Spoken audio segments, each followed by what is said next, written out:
ہم گاؤں میں رہتے ہیں، وہاں عید نماز الجمعہ نماز ہوتی ہے، گاؤں میں عید کی نماز نہیں ہوتی، نہ جمعے کی نماز ہوتی ہے۔ اہل حدیث اکثر پوچھتے ہیں اس کی دلیل کیا ہے؟ اس کی دلیل یہ کہ نبی صلی اللہ علیہ وسلم کے دور میں کوئی ایک روایت بھی ہمیں نہیں ملتی، واضح روایت، صحیح روایت، جس میں ہو کہ گاؤں میں کہیں جمعہ ہوا ہو۔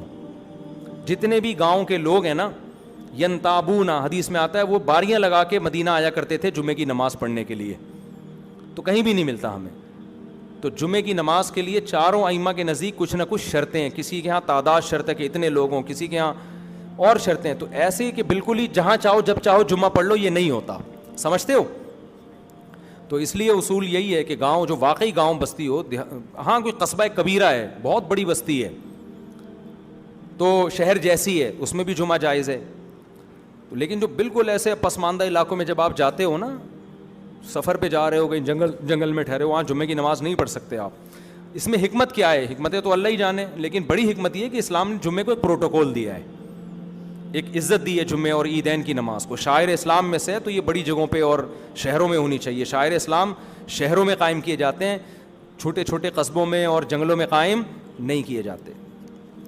ایک بڑی حکمت یہ ہے تاکہ جمعے کی نماز کو عزت دینے کے لیے، جیسے کورونا کے دنوں میں ہم نے کہا تھا نا کہ گھر میں جمعہ نہیں ہوتا، اس لیے کہ جمعہ میں ایک شرط ہے اذن عام، پبلک کو آنے کی اجازت دی جائے۔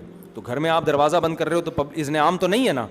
اگرچہ علماء کا اس مسئلے میں اختلاف ہے، بعض نے کا جائز ہے، لیکن ہماری رائے یہی تھی کہ کورونا کے دنوں میں آپ مسجد میں پڑھیں جمعہ، ورنہ گھر میں دروازہ بند کر کے جمعہ پڑھنے کی اجازت نہیں ہے، کیونکہ اذن عام نہیں ہے، اس میں کھلی اجازت نہیں ہے۔ میں نے آپ کو بھائی ایسے الٹے سیدھے خواب نہ دیکھا کرو، اور دیکھا کرو تو بتایا نہ کرو، اور اچھی تعبیر نکالا کرو، اچھی تعبیر نکالا کرو اس کی۔